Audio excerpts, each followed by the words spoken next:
कि ऑनलाइन पे मैं टच नहीं था कि ऑनलाइन लेना चाहिए कि नहीं लेना। तो नाम मतलब आकाश था उसका नाम। स्टार्टिंग में तो नहीं पता चलता, स्टार्टिंग में तो सब आसान चैप्टर है। 11 थोड़ा थोड़ा भी करोगे तो भी कवर कर सकते हो। एक ऐप बदल के इंस्टा खोल लिया, एक ऐप बदल के यूट्यूब खोल लिया, तो मेरा टाइम बहुत ज्यादा वेस्ट हो रहा था। So hello everyone, welcome back to the channel. Myself CLRMDH, a third year computer science student at IIT Delhi. And myself Indian Chaudhary, first year computer science student at IIT Delhi. आज की video तुम लोगों के लिए काफी ज्यादा motivating होने वाली है, क्योंकि आज की वीडियो में अपन जानेंगे नितिन की जर्नी, कैसे from an average student he cracked JEE Advanced with a rank of 446 and mains with 99.94 percentile and all India rank of 962. सबसे पहले नितिन का थोड़ा अपन इंट्रोडक्शन कर लेते हैं। रैंक्स मैंने बता दी, अब तुम थोड़ा ये बताओ how did you know about JEE, तुम कहाँ से हो एंड 10th से 11th में आए, तुमने क्यों JEE करने का सोचा, कैसे क्या था? मतलब मैं JEE के बारे में पता चला जब मैं 10th की एंडिंग में था, कि जब मेरे 10th का अक्टूबर नवंबर का मंथ चल रहा था, तो मुझे दोस्तों से पता चला था कि JEE होता है और IIT क्रैक कर सकते हैं, IIT में जा सकते हैं। तो वो होता है स्पेशली PCM वाले स्टूडेंट्स के लिए। तो मेरा पहला तो मोटिव नहीं था PCM लेना, मतलब मुझे PCM में इंटरेस्ट तो था, पर मुझे घर वालों ने खाली UPSC वगैरह के बारे में नॉलेज थी, उनको नॉलेज नहीं थी कोई इसके बारे में। मुझे स्कूल से पता चला, तो फिर मैंने इसके लिए फिर सोचा कि मैं भी PCM लेता हूँ, क्रैक करके देखूंगा होगा कि नहीं होगा, क्योंकि मतलब एवरेज था, इतना नहीं था। तो मैंने सोचा PCM लेते हैं, देखते हैं क्रैक होता है कि नहीं होता है। तो मैंने फिर 11th में PCM ली। मैंने अपनी जर्नी स्टार्ट की थी एक ऑफलाइन कोचिंग से, कि मैं ऑफलाइन किया था पहले की, क्योंकि ऐसा था कि ऑनलाइन पे मैं टच नहीं था कि ऑनलाइन लेना चाहिए कि नहीं लेना चाहिए, क्योंकि अब तक तो हम ऑफलाइन ही पढ़े थे 10th तक। तो मैंने सोचा ऑफलाइन ज्वाइन करता हूँ। नाम भी बता सकते हो वैसे? तो नाम आकाश था उसका नाम, मतलब घर के पास ही थी मेरे, तो वहीं चला जाता था मैं ऑफलाइन के लिए। मैंने वहां से स्टार्ट की, पर मुझे ऐसा लगा था कि ऑफलाइन कोचिंग में इतना मतलब फील नहीं आ रहा है मुझको, मतलब इतना मजा नहीं आ रहा है कि। तो फिर मैं ऐसे करता था कि वहां से पढ़ रहा हूँ, फिर घर आके ऑनलाइन भी देख रहा हूँ, यूट्यूब वगैरह पे, बैच वगैरह पे कहीं यहाँ देख रहा हूँ कि कहाँ से अच्छा बैठ रहा है मेरा। मैं ऑफलाइन भी गया, यहाँ भी, तो मेरा टाइम बहुत ज्यादा वेस्ट हो रहा था, दो जगह से पढ़ रहा हूँ। तो मुझे रियलाइज हो कि ऐसे नहीं करना चाहिए, मुझे खुद ही सब पता लगाना पड़ा था कि कैसे करना है, क्योंकि मुझे कोई गाइड करने वाला था नहीं, ना मेरी फैमिली में कोई था, ना मैं किसी को जानता था। मैंने खुद ही को पता करते थे कि ऐसे करना है या ऐसे करना है। ऑफलाइन के साथ मैं दोनों कर रहा था। फिर लास्ट में जब मुझे पता चला कि मेरा 11th ऑलमोस्ट खराब हो चुकी है, मुझे रियलाइज हो चुका था, क्योंकि स्टार्टिंग में तो नहीं पता चलता, स्टार्टिंग में तो सब आसान चैप्टर, यूनिट डायमेंशन हो गया, वो हो गया, तो वो ड्यूरेशन तक आया, तो मुझे रियलाइज हो कि अपन से तो नहीं हो रहा है। एक मतलब एक चीज वो है, जब तुम JEE की जर्नी स्टार्ट करते हो तब लगता है कि सोचा होगा कभी कि यार मैं 2 साल बाद IIT दिल्ली CS में हूँ, आता है दिमाग में? मेरे तो कभी नहीं आया था कि मुझे लगा नहीं था मैं IIT दिल्ली CS तक पहुंचूंगा। मतलब मेरा मेन एम था कि IIT या NIT कुछ तो मिल जाए, कि कोई भी ब्रांच तो मिल जाएगी अच्छे कॉलेज में, तो चले जाएंगे। काफी बच्चे ये सोचते हैं कि यार हम सेल्फ डाउट में रहते हैं कि हमसे तो JEE हो ही नहीं सकता। भाई ये सेल्फ डाउट तब तक है जब तक तुम एक बार एग्जाम क्लियर ना कर लो। एक बार एग्जाम क्लियर हो गया, उसके बाद तो लगता है कि हाँ भाई ऐसी कोई बड़ी चीज नहीं थी, ठीक है। वो तो अपन अभी बोल सकते हैं कि अपन ने वो एग्जाम क्रैक कर रखा है, पर एक जब एग्जाम की तैयारी कर रहे होते हैं तब कैसी हालत होती है वो तो पता ही है तुम्हें। आगे बढ़ने से पहले तुम्हारा एक इम्पोर्टेंट डाउट डिस्कस कर लेते हैं कि भैया JEE की ऑनलाइन तैयारी कैसे करूं, कंसिस्टेंसी, प्रैक्टिस, एग्जाम, मेंटरशिप, सारी चीजें कैसे मेंटेन करूं।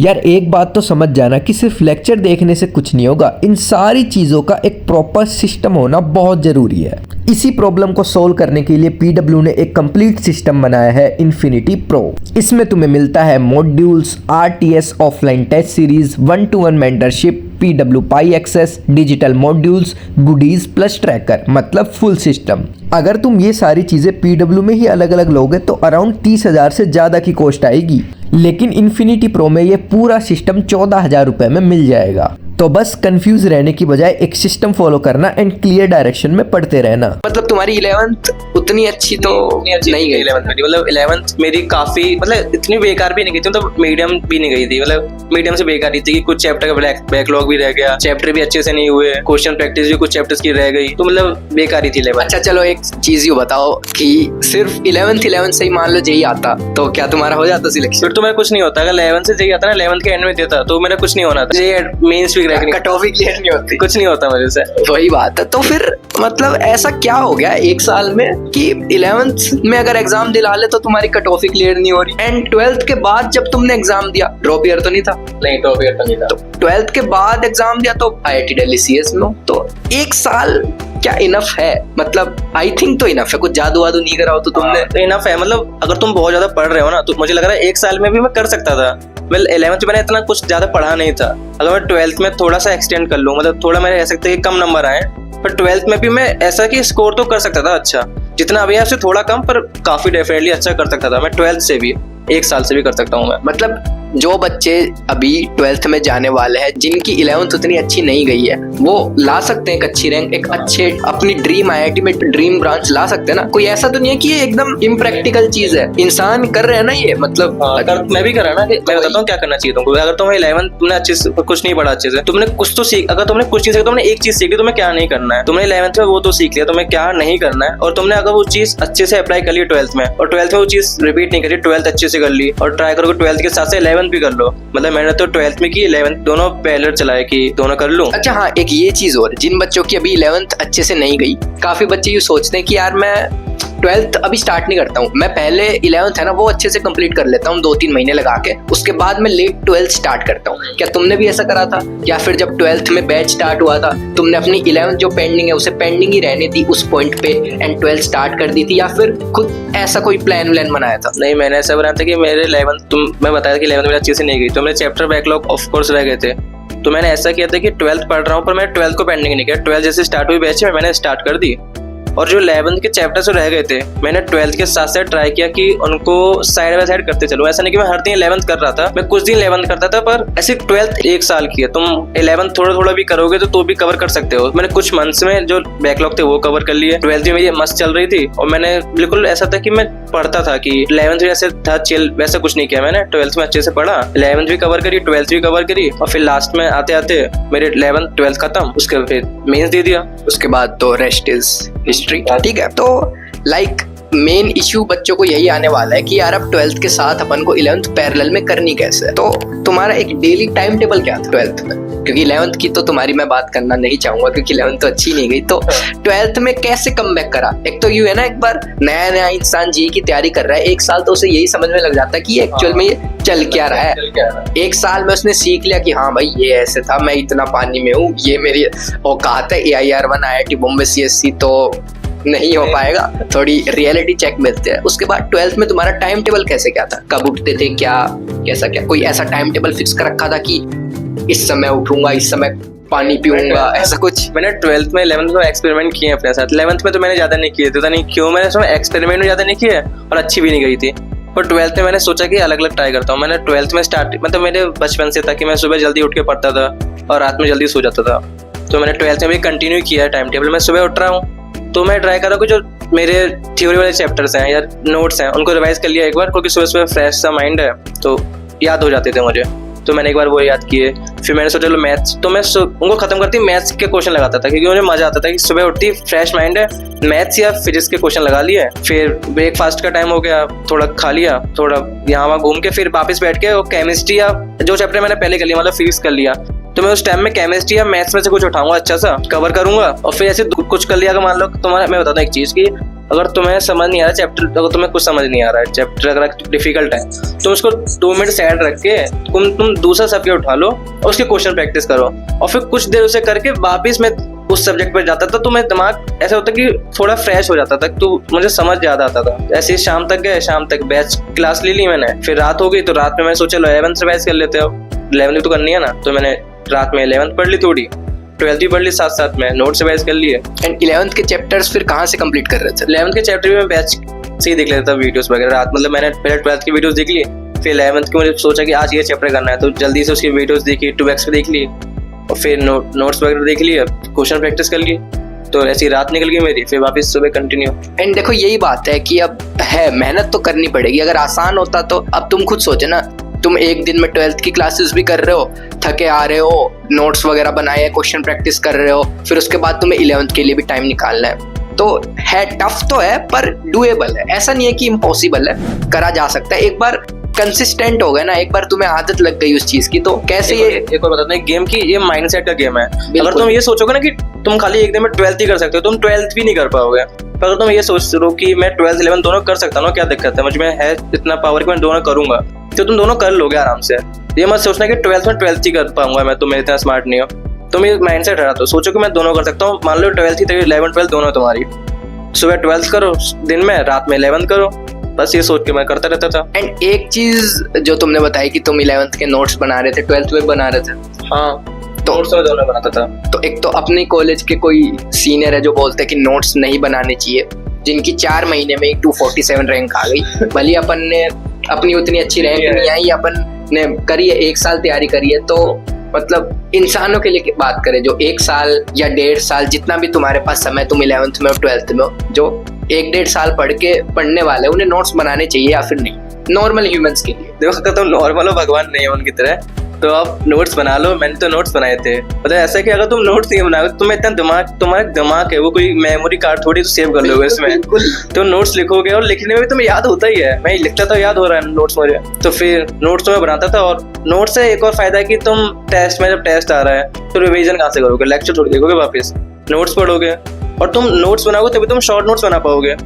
जब तुमने लॉन्ग नोट्स बनाए, उनको पढ़ के शॉर्ट नोट्स बनाओगे, उनको पढ़ के और शॉर्ट नोट्स बनाओगे। ऐसे थोड़ी तुम नोट्स ही मत बनाओ, तुम्हारे दिमाग में सेव कुछ नहीं होने वाला, और तुम नोट्स नहीं बनाओगे तुमसे कुछ नहीं हो रहा। तो मैं तो अगर नॉर्मल इंसान हो तो नोट्स बना लो। अब जेई के कितने ज्यादा चैप्टर है, 96 के अराउंड चैप्टर है। अभी तो तुम्हें लग रहा है यार ये यूनिट्स एंड डायमेंशन है, मैं इसके क्या नोट्स बनाऊं, वही सोचते हैं। अभी तो छोटा मोटा कोई चैप्टर चल रहा होगा, लेकिन जब एंड में आओगे, जब पूरा सिलेबस एक साथ, जो पूरा पहाड़ तुम्हारे सिर के ऊपर गिरेगा, कुछ रिवाइज ही नहीं हो पाएगा अगर नोट्स ही नहीं है। लेक्चर देखने भागोगे, क्या करोगे? तो इसलिए अभी मेहनत कर लो, मेहनत करके नोट्स बना लो, बाद में यही नोट्स तुम्हारा बहुत ज्यादा समय बचाएंगे। एक अब बात करी जाए डिस्ट्रैक्शन वगैरह के, कि हो सकता है अपने मेन एम से भटक गए हो, तुम ऑफलाइन में भी पढ़े हो तो तुम्हें पता है वहां भी कैसे डिस्ट्रैक्शन होते होंगे, ऑनलाइन में भी हो, तो आई थिंक तुम दोनों टाइप ऑफ स्टूडेंट्स की हेल्प कर सकते हो। तो पहले ऑफलाइन, मतलब ऑफलाइन में ऐसा था कि जब 11th में नए आते हैं, तो एक तो 10th खत्म हो 11th में पहुंच गए, तो तुम पढ़ाई के साथ ऑफलाइन कोचिंग में तो गर्ल्स व दोनों साथ में होते हैं, तो गर्ल्स का एक डिस्ट्रैक्शन रहता है। मैं देखता था अपने दोस्तों को कि वो गर्ल्स के साथ जाके बैठ जा रहे हैं, पता नहीं वो पढ़ने की जगह वहां के बैठ रहे हैं, तो मैं तो थोड़ा सा दूर रहता था, मैं बात नहीं करता था, तो मैं तो पढ़ रहा था। पर ऐसे डिस्ट्रैक्शन तो रहता है, थोड़ा तो रहता है गर्ल्स की वजह से, गर्ल्स को बॉयज की वजह से अपोजिट डिस्ट्रैक्शन। देखो अगर नहीं हो रहा है तो दिक्कत वाली बात, तो सबको होता है डिस्ट्रैक्शन, पर तुम जितना कंट्रोल कर पाओगे इतना अच्छा है। तो तुम उनको ध्यान देने के साथ क्लास में ध्यान लो पढ़ाई पे, या उनकी बात करने, थोड़ी पढ़ाई के बारे में डिस्कस कर लो उनके साथ, बाकी मत करो, बाकी बस पढ़ाई पे ध्यान रखो ऑफलाइन में तो। और एक और डिस्ट्रैक्शन रहता है कि ऑफलाइन कोचिंग में दोस्त वगैरह होते हैं, तो वो कहते हैं आजा चाय पी के आते हैं, आजा ये करके आते हैं, आज क्लास खत्म होगी चलो घूम के आते हैं थोड़ा, तो ऐसा नहीं करना है। तो आई मीन कर सकते हैं, पर अपनी पढ़ाई छोड़ के मत करना। पढ़ाई छोड़ के मत करना। अगर तुमने मान लो आज दोस्त ने बोला कि यार चलो चाय पी के आते, तुम चाय पीने चले गए, उसके बाद हॉस्टल आके या जहाँ भी आके तब भी मस्ती करो, नहीं, चाय पी के आए, थोड़ा टाइम तुमने एंजॉय करा और एक्स्ट्रा मेहनत करो। हाँ, मतलब वही कहना कि ऐसा नहीं तुम जा नहीं रहे हो, तुम जा सकते हो, पर वो क्लास के बीच में जैसे 5-10 का मिनट का गए उसमें चले गए, उसमें कोई दिक्कत है, पर तुम्हारी क्लास खत्म हो चुकी है, उसके बाद तुम चाय पीने गए, तुमने 1 घंटा निकाल दिया, 1-2 घंटे तुम बाहर ही घूम रहे हो, उसके बाद आ रहे हो रूम में, ये तो तुम्हारा माइंड एग्जॉस्ट हो चुका है। या तुम 1-2 घंटे तुम घूम के आए, तुम सोचो 1-2 घंटे खराब हुआ है, तो माइंड एग्जॉस्ट होने के बाद 2 घंटे और खराब करोगे अपने, तो 4 घंटे खराब कर लिए तुमने दिन के। तो इतना मत घूमा, आधा घंटा बहुत है, इससे ज्यादा मत करो खराब अपना बाकी लोगों के लिए। एंड ऑफलाइन के तो तुमने बता दिया, अब काफी बच्चे ऑनलाइन प्रिपरेशन कर रहे हो, उनके लिए कुछ? देखो ऑनलाइन वाले डिस्ट्रैक्शन में एक मेन रहता है कि तुम अगर फोन या लैपटॉप से पढ़ रहे हो तो तुम पढ़ भी रहे हो और रील्स लाने लग जाते हो। मतलब मेरे साथ स्टार्टिंग में हुआ था कि मैं पढ़ रहा हूँ, मैं पढ़ते पढ़ते बोर हो गया, तो फोन हाथ में है, एक ऐप बदल के इंस्टा खोल लिया, एक ऐप बदल के यूट्यूब खोल लिया, तो मतलब बहुत इजी रहता है डिस्ट्रैक्शन ऑनलाइन में। तो उसको रोकने के लिए मैंने ट्राई किया था कि उन पर लॉक लगा दूं, पर वो लॉक भी याद हो जाता है तो मतलब वो ऐप लॉक ही डिलीट कर दिया गुस्से में लॉक पे ऐप लॉक डिलीट हो जाता है। तो मतलब तुम्हें अपने पे कंट्रोल करना पड़ेगा, कोई और तुम्हें रोकने नहीं आने वाला, तुम खुद कंट्रोल करो कि तुम्हें पढ़ना है कि ये चलाना है। अगर मान लो तुम्हें कुछ ब्रेक, तुम एक फिक्स रखो कि तुम्हें इतना घंटे पढ़ना है, उसके बाद तुम्हें ब्रेक लेना है, तो तुम्हें इससे डोपामाइन भी होता है कि मैंने इतना घंटे पढ़ लिया, मैं अब तो मैं चलाऊंगा। तुम चला लो, ऐसे नहीं तुम पढ़ते पढ़ते 5-10 मिनट पढ़े यार मजा नहीं आ रहा है, चलो थोड़ी रील देख लेते हैं, 2 घंटे रील देख लिए, वो मत करना। 1 घंटे 1.5 घंटे पढ़े, उसके बाद 10 मिनट चला लिया या कुछ भी कर लिया, फिर वापस पढ़ने लग गए। तुम चला सकते हो पर लिमिट में चलाना। बिल्कुल। एंड डिस्ट्रैक्शंस की बात कर ली, एक काफी कंफ्यूजन बच्चों के मन में रहती है मटेरियल को लेकर। लेक्चर्स तुमने बता दिए कि जो भी कोचिंग है जहां से तुम्हें अच्छे से समझ में आ रहा है, अगर ऑफलाइन जैसे तुमने बताया ऑफलाइन में तुम्हें लग रहा था कि नहीं हो पा रहा तो तुमने कोचिंग स्विच कर ली, ठीक है। अगर नहीं पढ़ा जा रहा तो तुम स्विच कर सकते हो, जहां तुम्हें अच्छे से पढ़ा जाए वहां पढ़ो। अब बात करी जाए स्टडी मटेरियल को लेकर, क्या तुमने बुक्स, मॉड्यूल्स जो भी है क्या फॉलो करा? मतलब जो पहले जो मेन तुम्हें करना है कंप्लीट, वो सर के नोट्स, उसके बाद मॉड्यूल। ये 2 चीज़ तुम्हें हमेशा करनी है। मॉड्यूल तो तुम्हें करना ही हर चैप्टर का। मॉड्यूल में तुम PYQ सब वगैरह भी होते हैं, सब करने हैं तुमको। उसके बाद तुम्हें जाना है बुक्स पे। जैसे मैं फिजिक्स की बात करता हूँ, फिजिक्स में मैं बुक रेफर की थी SC वर्मा, वो सब टीचर बताते हैं, तुम्हें भी बताई होंगी। उसमें ऐसा तुम्हारी थ्योरी थोड़ी अच्छी होती है और एग्जाम्पल्स होते हैं काफ़ी सारे, तो तुम एग्जाम्पल प्रैक्टिस करते हो तो तुम्हारी काफ़ी अच्छी प्रैक्टिस हो जाती है। और फिर इसके बाद कुछ एग्जाम उसमें क्वेश्चन हैं, ऐसा नहीं तुम्हें सारे क्वेश्चन करने हैं। अगर तुमने मॉड्यूल कर लिया है तो स्टार्टिंग क्वेश्चन तो ईजी से होते हैं, तो उनको छोड़ सकते हो। लास्ट के जो क्वेश्चन है अच्छे वाले, उनको मैं तो करता था। और जो ऑब्जेक्टिव्स हैं उसके MCQs वो भी करता था SC वर्मा में। और जो एडवांस के लिए मैंने, हमारे सर ने बोली थी कि एडवांस के लिए एरोडोपिक खरीद सकते हो, तो मैंने 11th में ली थी। 11th में अच्छे से नहीं की थी, 11th में खराब ही थी, तो मैंने उस पर ट्राई नहीं किया इतना करने का। पर 12th में मैंने सोचा था कि करता हूँ कि चलो थोड़ा थोड़ा करते हैं। तो मैं ऐसा लगता है कि दिन के 1 क्वेश्चन करता था, दिन के 1, फिर धीरे करके 2 बढ़ाए, फिर 3, 4, 5, तो फिर ऐसे कंसिस्टेंट होकर दिन के 5 क्वेश्चन करता था उसके। तो टाइम के साथ साथ वो भी खत्म हो गई मेरी, SC वर्मा भी खत्म हुई। उसका मैं अब बताता हूँ मैथ्स का। मैथ्स में थोड़ा वीक रह गया था कि मैथ्स में मैंने कोई बुक नहीं लगाई थी, जो मुझे सबसे बड़ा रिग्रेट लगता है अपना। मैथ्स में मैंने बुक नहीं लगाई थी, वो खाली मॉड्यूल किया था। पर मॉड्यूल में मैंने अच्छे से किया था कि PYQs कर लिया और मॉड्यूल क्वेश्चन लगा लिया। उसके अलावा मैंने मैथ्स के लिए ज़्यादा नहीं किया था। केमिस्ट्री के लिए तो फिजिकल केमिस्ट्री में मैंने NWST की थी, मॉड्यूल तो किया ही था। ऑर्गेनिक केमिस्ट्री के लिए खाली नोट्स किए थे रोहित अग्रवाल सर के, मैंने उनसे पढ़ा था ऑर्गेनिक, तो मैंने खाली उनके नोट्स किए थे। वो एग्जाम, वो एक चैप्टर के 100 क्वेश्चन दे रहे हैं, वही नहीं कर पाते हैं, मैंने वही किए। और इनऑर्गेनिक मैं बताऊँ, इनऑर्गेनिक के NCERT अच्छे से पढ़ लेना, उसको नेगलेक्ट मत करना। मैंने सोचा था नेगलेक्ट कर दूं, पर मुझे रियलाइज हो गया नहीं हो रहा मुझसे, तो मैंने पढ़ ली थी चुपचाप बैठ के वो। तो NCERT पढ़ लेना उसके लिए, और नोट्स तो पढ़ ही लेना। ठीक है, अच्छे से समझ में आ गया। पहली प्रायोरिटी मॉड्यूल्स वगैरह होनी चाहिए, देन जो तुम्हारा टीचर बता रहा है कि यार ये बुक्स लगा लो, वो लगा लेना। टीचर बता देते हैं, बिल्कुल बिल्कुल। अब कुछ ही दिनों बाद काफी सारे बच्चों का अप्रैल अटेम्प्ट भी है, तो मैं, अच्छा उससे पहले एक बात कर लेते हैं कि तुम्हारा सिलेबस कब कंप्लीट हुआ था? बैच के साथ ही खत्म किया था मैंने तो। मतलब कोई ऐसा तो नहीं कि कोई खुद से प्लान बनाया हो कि यार बैच तो थोड़ा लेट तो खत्म होगा, मैं तो और भी जल्दी खत्म करके रिवीजन करने लग जाऊंगा, ऐसा कुछ? नहीं, मुझे पता चल चुका था कि मैं जल्दी खत्म नहीं कर पाऊंगा, तो मैंने सोचा था कि 12 के साथ ही खत्म करता हूँ। इससे जो मैं टाइम बच रहा है, मैं तो बताता हूँ, जिसका टाइम बच जा रहा है ना, वो क्वेश्चन प्रैक्टिस नहीं कर रहा है। अगर तुम एक बार अच्छे से क्वेश्चन प्रैक्टिस कर लो ना, तो तुम्हारा टाइम, क्वेश्चन बच जाएगा, टाइम नहीं बचेगा। वही तो तुम्हारा टाइम बचा, तुम क्वेश्चन नहीं कर रहे हो अच्छे से। एक बार अच्छे से क्वेश्चन करना, तो तुम्हें अपने पता चल जाएगा तुम्हारा टाइम बच रहा है कि क्वेश्चन बच रहे हैं। तुम्हारे क्वेश्चन बचेंगे। तो मैं तो कभी टाइम बचा नहीं, तो जैसा बैच खत्म हुआ मेरा सिलेबस खत्म हुआ। बिल्कुल बिल्कुल। एंड पैरेलल में रिवीजन वगैरह चलता रहा।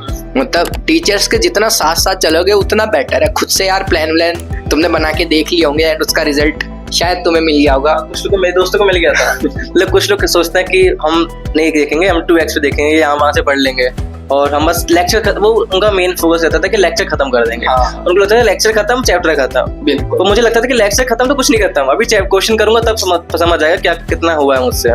तो माइंडसेट हमेशा रखना कि क्वेश्चन प्रैक्टिस फोकस रखना है। लेक्चर इतना, मतलब लेक्चर होता है कि लेक्चर भी थोड़ा रहता है, लेक्चर कर लिया अच्छे से एक बार, फिर क्वेश्चन प्रैक्टिस पे तुम मतलब थोड़ा अच्छे से करो, तो समझ आएगा चैप्टर तुम्हें आता है कि नहीं आता है। बिल्कुल बिल्कुल। अब लास्ट के टाइम के लिए जो अभी अप्रैल अटेम्प्ट देने वाले हैं, उन्हें किस चीजों पर फोकस करना चाहिए? देखो मैं बताता हूँ कि अगर अभी तो स्टार्टिंग बताना बेकार है, क्योंकि अब तो खत्म होने वाला टाइम। तो तुम ऐसे कर सकते हो इस टाइम पे, जैसे कि आज 14 मार्च है, तो अप्रैल की स्टार्टिंग में अप्रैल है अटेम्प्ट है, तो मैं लगभग 15-16 दिन है। तुम इस, वैसे ये वीडियो 14 मार्च से काफी लेट तक एडिट होकर जाएगी, तो तुम मान के चलो तुम्हारे पास 10 दिन है, तो मैं 10 दिन का बताता हूँ 10 दिन में क्या करना है तुम्हें। तो मान लो तुम्हारे पास 10 दिन है, तो तुम 10 दिन में मैथ्स के क्वेश्चन तो मत लगाना जो टफ चैप्टर्स हैं, क्योंकि तुमने वो पहले लगा लिए होंगे, तुमको मत देखना। तुम खाली फॉर्मूला वगैरह देखना। अगर तुमने कोई शॉर्ट नोट्स बनाए होंगे या किसी और के शॉर्ट नोट्स प्रेफर कर सकते हो, कोई दिक्कत नहीं है, मैंने भी किए थे कुछ के। तुम शॉर्ट नोट्स पे फॉर्मूला वगैरह मैच कर लो मैथ्स के लिए, तो बाकी मैथ्स के लिए और फिर फिजिक्स के लिए भी सेम कर सकते हो कि 10 दिन में तुम चैप्टर थोड़ी पढ़ोगे वापस पूरा, तुम खाली मेन चीजें देखोगे ना। तो फिजिक्स के लिए भी फॉर्मूला देख लो, मैथ्स के भी देख लिया, पर केमिस्ट्री के लिए ऐसा करना कि इनऑर्गेनिक तुम रोज पढ़ ही रहोगे, या तुम नहीं पढ़ो तो 10 दिन में पढ़ लेना अच्छे से। इनऑर्गेनिक पढ़ो उसमें, क्योंकि मेंस में जो केमिस्ट्री 100 नंबर की, उसमें लगभग तीनों 1/3 आती हैं। तो अगर तुम अपनी इनऑर्गेनिक अच्छे से कर लोगे, तुम 1/3 तो सिक्योर कर सकते हो ना। तो तुम बाकी 2 चीजें नहीं आती हो तब भी, उसमें टाइम भी नहीं लगता। तुम पहले सोचते हो कि बहुत बड़ा सिलेबस है, पर तुम एक बार अच्छे से पढ़ लो ना, तो बहुत छोटा सिलेबस है। एक वो कर ली, और ट्राई करना अगर तुम्हें टाइम मिला तो ऑर्गेनिक की भी नोट्स वगैरह पढ़ लेना, या NCERT तो पढ़ ही लेना एटलीस्ट। फिजिकल के लिए भी तुम बस फॉर्मूले अच्छे से देखना। फिजिकल के फॉर्मूले भूल जाते हैं लोग, मैं भी भूल जाता था, तो फॉर्मूला एक बार अच्छे से याद कर लेना। एंड मॉक टेस्ट वगैरह का लास्ट के टाइम पर? नहीं, लास्ट के अब तुम मॉक टेस्ट क्या दोगे, देना तो 1-2, अगर तुम नहीं दिए हो ज्यादा, जैसे 10 दिन बचे तो पहले दिन ही 2 या 3 दे देना तुम, जैसे 1-2 दिन में, तो तुम्हारे पास 5-6 दिन बचेंगे, तो लास्ट में तो मत देना 5-6 दिनों में, 1 हफ्ते पहले ही दे देना जितने तुम दे सकते हो मॉक टेस्ट। अगर तुमने अच्छे से दे दिया हो तो ठीक है, अगर नहीं दिए हो फिर भी मत देना, फिर 1 हफ्ते पहले ही सब खत्म कर देना मॉक टेस्ट का, तो नहीं तो फिर डिप्रेशन आता है, वो बहुत गंदा रहता है। मतलब रिवीजन पे मेन फोकस है, जिन्होंने नहीं दिया वो थोड़े बहुत दे लेना। मतलब ट्राई करो 1 हफ्ते पहले दे लो 1-2 यार, तुम छोड़ो मत एक भी। मैंने देखे लोग नहीं देते हैं मॉक टेस्ट, सोचते हैं कि मैं रिवीजन कर लूँ, मॉक टेस्ट देके टाइम क्यों खराब करो, और लगता है 3 घंटे खराब हो रहे हैं, पता नहीं क्यों लगता है 3 घंटे खराब हो रहे हैं। 3 घंटे तो खराब नहीं, तो भाई 3 घंटे वो अच्छे से वो होता है कि तुम 3 घंटे बैठ तो भाई कम से कम पेपर के लिए। मतलब एक्चुअल में तो अपन को एग्जाम ही लिखना है ना, क्वेश्चन प्रैक्टिस कर लिया क्या फायदा, जो एक्चुअल काम करना है उसकी तो प्रैक्टिस। एक्चुअल में तुम्हें वहाँ पेपर देना, वहाँ तुमसे ये नहीं बोला कि क्वेश्चन प्रैक्टिस कर लो फ्रीज के इन चैप्टर्स के, वहाँ तुम्हें वहाँ पेपर देना है तुमको, ऐसा नहीं होना चाहिए तुम्हारा पहला पेपर ही मॉक टेस्ट हो रहा है। तो 1 हफ्ते पहले मॉक टेस्ट देना, पर ऐसा मत करना लास्ट दिन बैठ के मॉक टेस्ट दे रहे हो एक, वो मत करना। तुम 1 हफ्ते पहले सब खत्म कर लिया, 1 हफ्ते आराम से बैठ के रिवीजन करना चिल होके, बिल्कुल जितना आता है सब रिवाइज कर लो। ठीक है, तो अप्रैल अटेम्प्ट की बात हो गई, एडवांस में अभी वैसे टाइम है, पर थोड़ा शेयर कर दो कि मेंस के बाद एडवांस की तैयारी कैसे करी है। तो एडवांस के लिए तो ऐसा था कि तुम जब पढ़ रहे थे तो थोड़ा एडवांस के क्वेश्चन लगाए हो तो अच्छी बात है, थोड़े एज मिल जाता है जो लोगों ने नहीं लगाए थे। तो मैंने एडवांस के क्वेश्चन किए थे PYQs, तो मुझे काफ़ी सारे आते थे अच्छे से। तो फिर मैंने ऐसा किया था अप्रैल अटेम्प्ट के बाद वो पहले PYQs फिर से रिवाइज कर लिए जितने भी एडवांस के हैं। तो अगर नहीं किया तो कर लेना एक बार, क्योंकि एडवांस की PYQs करे बना जाना बेकार है वहाँ, तो देखो मत से अच्छा पेपर। तो एक बार एडवांस की PYQs कर लिए, जितना हो सकते हैं जो चैप्टर तुम्हें अच्छे से आते हैं उनकी PYQs कर लो, और थ्योरी वगैरह थोड़ी एक्स्ट्रा पढ़ लेना, मतलब क्वेश्चन के सॉल्यूशन देख लेना, उससे थ्योरी समझ आ जाती है। बाकी फिर से लेक्चर मत देखना एडवांस के, या वैसे वरुण बैच, मतलब बैच तुम कोई बैच भी फॉलो कर सकते हो एडवांस का, अगर तू अच्छा हो तो।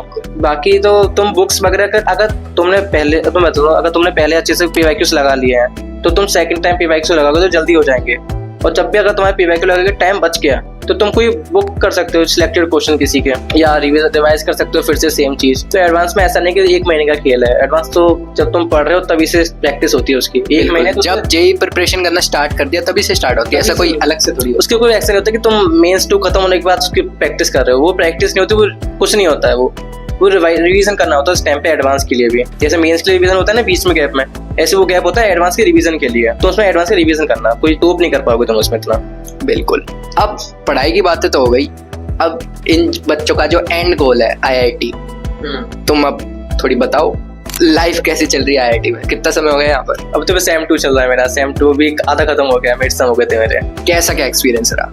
जो सपने सजोए थे, जो सोचा था कि यार मतलब इतनी मेहनत कर रहा हूँ मैं जिस कॉलेज के लिए, वो फाइनली मेरे को मिल चुका है, वो मैं जिंदगी जी रहा हूँ, लगता है कुछ फील होता है? मैं बताता हूँ, जब सेम 1 में पहली बार IIT में एंट्री हुआ था तो मैं देख के बिल्कुल ऐसे क्या जगह है, इतनी बड़ी जगह है, इतने सारे ग्राउंड्स हैं, क्योंकि मैं होते हुए मेन गेट से आया था, तो इतने सारे ग्राउंड देख के बिल्कुल ऐसा हो गया था कितना बड़ा बिल्डिंग्स हैं, वो खुश हो गए थे एकदम। पर जैसे मैं हॉस्टल में पहुंचा तो सब खत्म, मैं कहा ये रूम तो शुरू से खत्म हो जा रहा है, मैं कि चलो कोई बात नहीं, रूम खत्म हो गया। पर ऐसा कि मुझे खाली रूम बेकार लगा था, बाकी हर यहाँ काफ़ी चीज़ अच्छी हैं, जो बच्चे हैं वो भी काफ़ी अच्छे हैं, मतलब जो स्टूडेंट्स हैं यहाँ भी, तो वो भी मेरे से पढ़ने वाले ही हैं, उन्हें भी क्रैक किया है, तो तुम्हारे यहाँ फ्रेंड सर्कल बहुत अच्छा बन जाता है, एक तो पढ़ने वाला भी बनता है, और जो बाकी एक्टिविटीज हैं यहाँ बहुत, मतलब यहाँ हर दिन कुछ ना कुछ होते रहता है एक्टिविटीज, तो वहाँ भी तुम्हारा अच्छा फ्रेंड सर्कल बन जाता है, जैसे क्लब्स वगैरह हो गए, या तुमने स्टार्टिंग में वो फ्रेशर्स ओनली इवेंट्स रखते हैं, तो तुम्हारी फ्रेशर से अच्छी बॉन्डिंग हो जाती है स्टार्टिंग में ही। तो यहाँ मुझे लगता है कि स्टूडेंट्स अच्छे हैं, बॉन्डिंग अच्छे लोगों से होती है, आगे जाके भी फायदा होता है, और अभी भी हो ही रहा है। तुम जैसे कि तुम अगर पढ़ाई के लिए किसी तो अपने जैसे को प्रेफर करोगे जो पढ़ने में अच्छा है, या अपने से भी ज़्यादा अच्छा पढ़ने में, तो वो ज़्यादा फायदेमंद है ना, कि जैसे रैंडम कॉलेज में तो इतने अच्छे नहीं पढ़ते हैं, यहाँ तो सब ऑलमोस्ट पढ़ ही रहे होते हैं, तो तुम उनसे आराम से पढ़ सकते हो, उनसे पूछ लो क्या करना है, तो फ्रेंड सर्कल अच्छा है यहाँ, वो तो लगता है। बिल्कुल बिल्कुल, कनेक्शंस तो वही है ना, नेटवर्क बन जाता है कि सब कुछ कोई ना कुछ फ्यूचर में कुछ ना कुछ बढ़िया करता वही मिलेगा। जान पहचान हो गई तो कौन कब कहाँ काम आ जाए वो तो। और एलुमनाई नेटवर्क भी बहुत अच्छा है ना, कि एलुमनाई भी इतने अच्छे होते हैं, हमें वो अभी भी काम आ जाते हैं कभी कभी, जैसे अगर हमें कुछ ऑर्गेनाइज करना है तो उनकी हेल्प ले लिए, या कुछ वो बहुत जगह काम आता है एलुमनाई रिलेशन। तो मैं उम्मीद करता हूँ ये वीडियो तुम्हारे लिए बहुत ज़्यादा मोटिवेटिंग होगी, क्योंकि इसने खुद ने बताया था 11th की जर्नी इसकी अच्छी नहीं गई थी।